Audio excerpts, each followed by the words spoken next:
আমাদের প্রথম কি নষ্ট হয়েছে? লা ইলাহা ইল্লাল্লাহ। আপনারা বলবেন হুজুর এটা কেমন কথা হলো? আমাদের দেশে তো লা ইলাহা ইল্লাল্লাহ একেবারে সব সময় আছে। সবচেয়ে বেশি বলা হয় মানুষ মারা গেলে লাশ তোলার সময় আর ফকিরের ভিক্ষার সময়, ঠিক না? তারপর আছে তো নাকি, তে নষ্ট হবে কেন? লা ইলাহা ইল্লাল্লাহ কেন কিভাবে নষ্ট হলো এটা জানতে গেলে আমাদের একটু ব্যাকে যেতে হবে। লা ইলাহা ইল্লাল্লাহু মানে কি? আল্লাহ ছাড়া কোনো ইলাহ নেই। ইলাহ মানে মাবুদ নেই। মাবুদ মানে যার ইবাদত করা হয়, আর ইবাদত মানে গায়াতুত তাদাল্লুল, চূড়ান্ত ভক্তি, চূড়ান্ত বিনয়, চূড়ান্ত অধীনতা। তাহলে চূড়ান্ত ভক্তি করার জন্য, চূড়ান্ত অধীনতা প্রকাশের জন্য আল্লাহ ছাড়া আর কেউ নেই। আরবের যারা কাফের ছিল, আবু জাহাল, আবু লাহাব, উতবা, সাইবা, তারা কি লা ইলাহা ইল্লাল্লাহু মানত? মানত না। তারা আল্লাহ এক মানত? তারা আল্লাহ ছাড়া কোনো সৃষ্টিকর্তা রব্বুল আলামিন নেই তাকে মানত?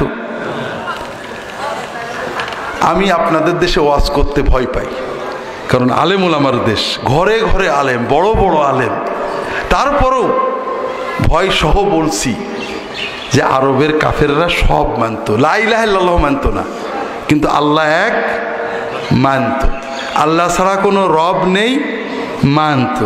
আল্লাহ ছাড়া কোনো সৃষ্টিকর্তা নেই বিশ্বাস করত। অর্থাৎ তারা বিশ্বাস করত লা রব্বা ইল্লাল্লাহ, লা খালেকা ইল্লাল্লাহ, লা মালেকা ইল্লাল্লাহ, লা কাদেরা ইল্লাল্লাহ। আল্লাহ ছাড়া কোনো সৃষ্টিকর্তা নেই, আল্লাহ ছাড়া কোনো সর্বশক্তিমান নেই, আল্লাহ ছাড়া কোনো রব্বুল আলামিন নেই, সবই মানত। এগুলো কোরআনে আছে, উলামায়ে কেরাম জানেন। আল্লাহ কোরআন কারিমে বলছেন, ওয়ালা ইন সাআলতাহুম মান খালাকাস সামাওয়াতি ওয়াল আরদা লায়াকুলুন্নাল্লাহ। হে রাসূল, আপনি যদি আরবের কাফেরদেরকে প্রশ্ন করেন আসমান জমিন কে বানিয়েছেন, কে বানিয়েছেন? আরবের কাফেররা কার কথা বলতো? সায়াকুলুনাল্লাহ। তারা বলতো লা খালিকা ইল্লাল্লাহ। কুল মান রাব্বুস সামাওয়াতি সাব'আ ওয়া রাব্বুল আরশিল আযীম। সাত আসমান এবং আরশ আযীমের রব কে? আল্লাহ। আবু জাহেল কার কথা বলতো? আবু জাহেল বলতো লা রাব্বা ইল্লাল্লাহ।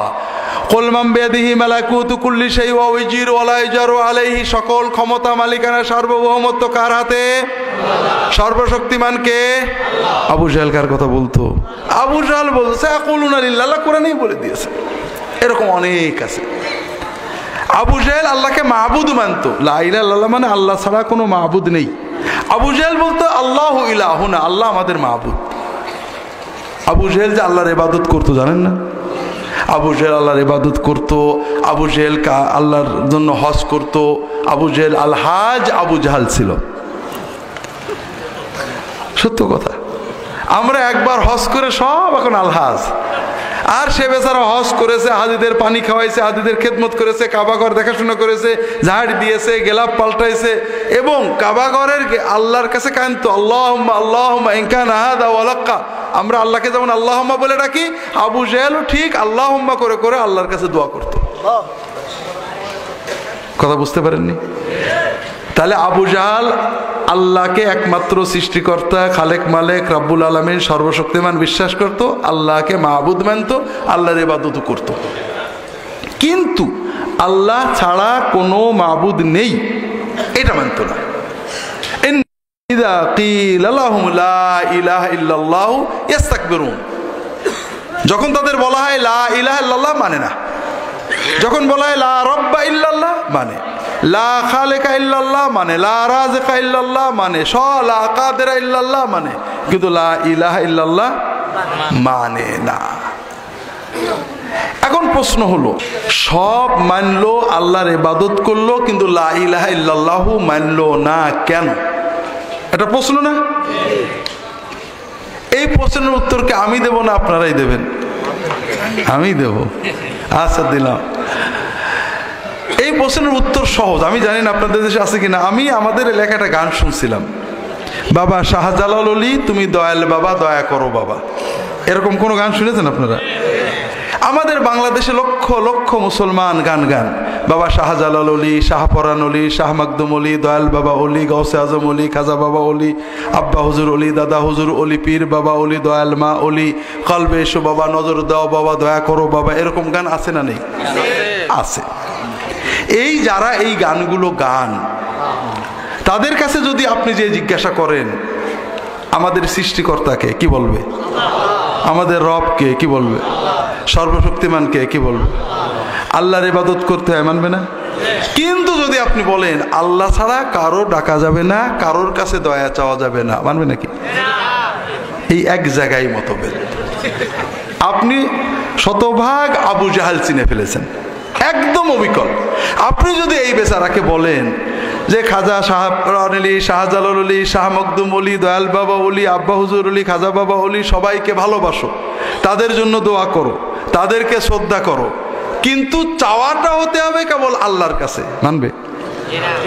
যদি আপনি বলেন যে দেখো খাজা বাবা অলি, দয়াল বাবা অলি, শাহজালাল অলি সবাই দয়াল, কিন্তু আল্লাহও তো দয়াল, আল্লাহ দয়াল না? কোরআনের প্রথম কথা কি? বিসমিল্লাহির রহমানির রহিম, মানে সবচেয়ে বড় মহা মহা মহা মহা দয়ালুকে আল্লাহ। এখন যদি আপনি বলেন যে ঠিক আছে সবাই দয়ালু, দয়া বেশি কার? তা তুমি একটু বড় দয়ালুকে ডাকো, কি রাজি হবে? হবে না। আপনি আবু জাহাল শতভাগ চিনে ফেলেছেন। আবু জাহাল সব করতো, আল্লাহ মানতো, আল্লাহ একমাত্র সৃষ্টিকর্তা, খালেক মালেক রাব্বুল আলামিন মানতো, সব মানত, আল্লাহর ইবাদত করত। তবে আবু জাহালের একটা বিশ্বাস ছিল, সেটা হলো আল্লাহ অনেক বড়, রাজাদিরাজ, মালিকুল মুলুক, আল্লাহর হজ করতে হবে, ওমরা করতে হবে, আল্লাহ যেটা আল্লাহ দিতে হবে। কিন্তু আল্লাহর নেক নজর পাওয়ার জন্য, আল্লাহর রহমত বরকত পাওয়ার জন্য, ছেলের অসুখ, মেয়ের অসুখ, ফসলে বরকত নেই, ব্যবসা বাণিজ্য ভালো যাচ্ছে না, অনেক গুনাহ করেছি, আল্লাহর কাছে মাপ নিয়ে নিতে হবে, আল্লাহ ডাইরেক্ট ডাকলে শুনবে না। যেমন একজন মহারাজা, মহামন্ত্রী, প্রধানমন্ত্রী, প্রেসিডেন্ট, তুমি তার কাছে ডাইরেক্ট যেতে পারো না, কি করতে হয়? মাধ্যম লাগে অবশ্যই। তার কোনো প্রিয়ভাজন ব্যক্তিকে তার মাধ্যমে যেতে হয়, ঠিক না ভাই? তো এরকম আল্লাহর কাছেও ওরকম মাধ্যম নিয়ে যেতে হবে। তোমার মতো গুনাহগারের কথা আল্লাহ শুনবে না। এই মাধ্যম কারা? আবু জাহেল কাদেরকে মাধ্যম মানত? জিব্রাইল, মিকাইল, আজরাইল, ইসরাফিল, নাম শুনেননি? ইব্রাহিম, ইসমাইল, মুসা, আইসা, নাম শুনেননি? ইয়াগুস, ইয়াউক, সোয়া, নাস, নাম শুনেননি? আল্লাহর ওলি ছিলেন, খুব বড় বড় ওলি ছিলেন, কোরআনে নাম আছে, হাদিসে নাম আছে। লাত, মানাত, উজ্জা, হবল, এই ধরনের যাদেরকে তারা জানতো যে আল্লাহর মাহবুব বান্দা, তাদেরকে মাধ্যম ধরতো, ধরে তাদের মাজারে যেত, কবরে যেত, তাদের মূর্তি বানিয়ে নিত। মূর্তিটা তো মেন না, কিছুই নেই, একটা গাছের সামনে তাদের ধ্যান করতো, তাদের ডাকতো বাবা ইব্রাহিম, মা ইয়াগুস, মা জিবরিল, বাবা ইয়াগুস, বিভিন্নভাবে ডাকাডাকি করতো, সেজদা করতো, গরু ছেড়ে দিত, মুরগি ছেড়ে দিত, উট জবাই করে দিত, তাদের ডাকতো। তারা বিশ্বাস করত যে এই আল্লাহর প্রিয় বান্দাদের যখন আমরা ডাকবো, রুহানিভাবে তারা ডাক শুনবেন এবং আমাদের যা বলবো তারা তাদের ভান্ডার থেকে দেবেন অথবা আল্লাহর কাছ থেকে চেয়ে এনে দেবেন। এই জন্য তারা আল্লাহর ইবাদতের পাশাপাশি আল্লাহর এ সকল প্রিয় বান্দাদের কিছু বন্দনা করত। মুহাম্মদ রাসূলুল্লাহ সাল্লাল্লাহু আলাইহি ওয়াসাল্লাম এসে কি বললেন? কোনো কিচ্ছু বলেননি। রাসূলুল্লাহ সাল্লাল্লাহু আলাইহি ওয়াসাল্লাম তো নামাজের দাওয়াত দেননি, রোজার দাওয়াত দেননি, পর্দার কথা বলেননি, মদ খেতে নিষেধ বলেছেন নাকি? মক্কায় এগুলো বলেছেন? তিনি বললেন যে সব ঠিক আছে, তুমি ইয়াগুস, ইয়াউক, সোয়া, নাস, ইব্রাহিম, ইসমাইল এদেরকে মহব্বত করো, এদের জন্য দোয়া করো, কিন্তু চাওয়া পাওয়া হবে কার কাছে? ইয়াকা না'বুদু।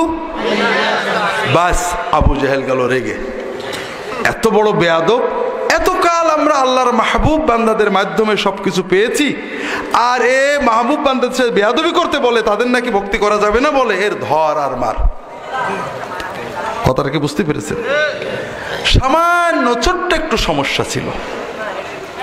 এখন প্রশ্ন হলো, আবু জাহাল যে যুক্তিতে মুহাম্মদ রাসূলুল্লাহ সাল্লাল্লাহু আলাইহি ওয়াসাল্লাম, এই জন্য থামলাম, কৃপণতা করেন না। আবু জাহাল যে যুক্তিতে রাসূলুল্লাহ সাল্লাল্লাহু আলাইহি ওয়াসাল্লামের দাওয়াত মানলো না, ওই যুক্তি কি বাংলাদেশে পাওয়া যায় কিনা? অল্প না বেশি? তাহলে লা ইলাহা ইল্লাল্লাহ ঠিক থাকলো কি করে? কেন নেই? আমাদের সমস্যা কি একটু বোঝার চেষ্টা করি। কারণ এটা যদিও আমাদের মূল বিষয় না, কিন্তু আমার ধারণা ছিল এখানে আলেমুলামারা অনেকেই জানবেন, অনেকে জানেন আলহামদুলিল্লাহ, যেহেতু অনেকেই বিষয়টা স্বচ্ছ না। এটা যদি ঠিক না হয় তাহলে বাকিগুলো ঠিক করে লাভ আছে নাকি? এটা একটু বোঝার চেষ্টা করি। অনেক সময় ভালো নিয়েতে খারাপ হয়ে যায়, একটু বোঝেন। আমরা অনেক সময় বলি বড় রাজা মন্ত্রীর কাছে ডাইরেক্ট যাওয়া যায় না, কি করে যেতে হয়? মাধ্যম লাগে। আল্লাহর কাছেও তো মাধ্যম লাগবে। কেন? আল্লাহ কি ডিসির সেও ছোট? ডিসির কাছে গেলেও তার পিএস এর পারমিশন নিতে হয়, একটা লোক নিতে হয়। আল্লাহ কি ডিসি সেও ছোট নাকি? তাহলে আল্লাহর কাছে আমরা কি করে ডাইরেক্ট যাবো? একটু বোঝেন ভালো করে। মানুষের কাছে, সে মন্ত্রী হোক, মহারাজা হোক, ডিসি হোক, জজ হোক, আমরা যখন যাই কোনো লোক নিয়ে যেতে হয় দুটো কারণে। কয়টা কারণে? এক নম্বর, তিনি আমাকে চেনেন না, ঠিক না? আপনার এলাকার মন্ত্রী যদি আপনাকে খুব ভালো করে চেনেন তাহলে লোক নিয়ে যাওয়া লাগে নাকি? বরং আপনাকে অন্য লোকে নিয়ে যাবে, ঠিক না? হ্যাঁ, তাহলে আমাদের লোক নিতে হয়, কারণ যার কাছে যাচ্ছে তিনি আমাকে চেনেন না, তিনি আমার ব্যাপারে জাহেল, জানে না। এই জন্য আমার ব্যাপারে তার সন্দেহ থাকবে, আমি সত্যি বলছি না মিথ্যা বলছি, আমি কোন দলের লোক, ভালো না মন্দ। একজন লোক যদি ইন্ট্রোডিউস করে দেয়, তিনি যদি অন্তরে মোটামুটি বুঝতে পারেন যে লোকটা ভালো, তখন তিনি আমার সাথে ভালো ট্রিটমেন্ট করবেন, ঠিক না? আল্লাহ তো এরকম। আল্লাহ তো আমাদের ব্যাপারে জানেন না, জানেন? তবে আল্লাহ তাআলার কোটি কোটি কোটি কোটি কোটি বান্দা, আল্লাহ নাউজুবিল্লাহ আস্তাগফিরুল্লাহ, হয়তো ঝাপসা জানেন। যদি কোনো হুজুর রিকমেন্ড করে দেন তাহলে আল্লাহ একটু ক্লিয়ার ভালো তাড়াতাড়ি বুঝতে পারবেন নাকি? যদি কোনো বান্দা মনে করে যে আল্লাহ বোধহয় প্রধানমন্ত্রী মন্ত্রীর মতো আমাকে অত ভালো চেনবে না, কেউ বলে দিলে চেনবে, তাহলে কি মানটা থাকলো? দুই নম্বর, আমাদের মানুষ নিয়ে যেতে হয় দ্বিতীয় একটা কারণ। অনেক সময় চিনলেও পার্সিয়ালিটি করে, ঠিক না? চিনলেও পার্সিয়ালিটি করে অথবা গুরুত্ব দেয় না। এলাকার কমিশনার সবাইকে চেনে, কিন্তু বিচার অনেক সময় পার্সিয়ালিটি করে, জুলুম করে, করে না? করে না? আল্লাহ তো এরকম। আল্লাহ চেনার পরও, জানার পরও, আমার হাজত বিপদ বোঝার পরেও তো আমার হয়তো দেবেন না, পার্সিয়ালিটি করবেন। কোন বান্দা যদি এরকম চিন্তা করে যে আমার মালিক, আমার রব, আমার জেনে, আমার বুঝছে, অন্তর দিয়ে চাচ্ছি, আল্লাহ দেখছে, তারপরও হয়তো আমার দেবে না, এরকম চিন্তা করলে কি ইমান থাকলো? না।